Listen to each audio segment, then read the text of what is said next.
All right, guys, we're here at opening night of the play adaptation of Alan Moore's Killing Joke, one of his most popular graphic novels. What did you guys feel about the opening night tonight? We've had so many hurdles that we had to overcome. Everybody's done a really good job.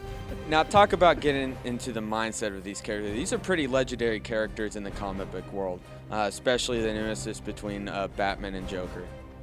Yeah, we actually did not become friends because of it. He actually said, Joe said, don't become friends with him. Yeah. Because we want the animosity. It's a heavy burden to carry. I mean, these characters are huge, and the audience expects, these characters, when they were brought to life, to be bigger than life, and it's kind of what we have to live up to. And Now, Matthew, your character, in particular, the Joker, not only is he Batman's arch nemesis, he's probably one of the most twisted villain in the whole Batman universe. And we've seen various versions played through movies and animation. I mean, how did you take to this character? How did you get in this mindset?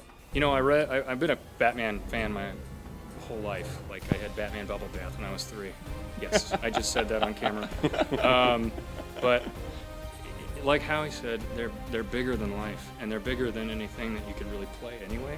And so it's really more, you just gotta kind of find the one thing that either you resonate with, which might be the case for the Commissioner or for Batman. I don't want to resonate with anything in this guy because he's nuts. But I mean, it was hard. It was really hard. I think it's the hardest thing I've ever played. Now, did you guys read the graphic novel ahead of time, even before you signed on to this?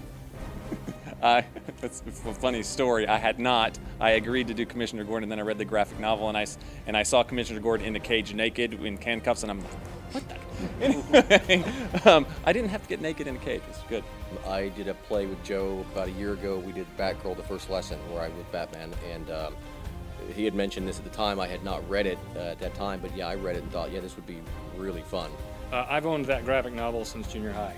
So wow. I didn't buy it when it first came out. Mom wouldn't let me because it was kind of dark and twisted, but a few years went by and then I got it. So. And I've never read it. I didn't know the story at all. I just like to date comic book nerds. So that's all I got. But I was excited about it, so. We need more of those, right, nerds? Yes. Now, Drew, tell me, how was it working with Joe? I know he's done several comic book adaptations to play. We don't always get to see that. We saw a lot of book adaptations, but not many comic book.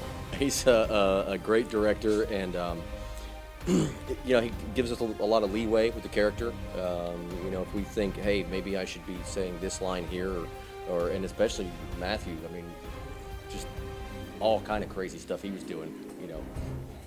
But yeah, Joe's great that way. Just lets you develop the character. Yes, but he's a good conduit for good ideas, and he feeds us really good stuff. He's done a tremendous job. And Man. he also almost got arrested today while trying to Yes. print the photos of me beat up for the production that we took, and I was bruised. And CBS. yeah, he went to CBS to print them, and they thought that they were real photos. And finally, what would you like the fans to take away from this play?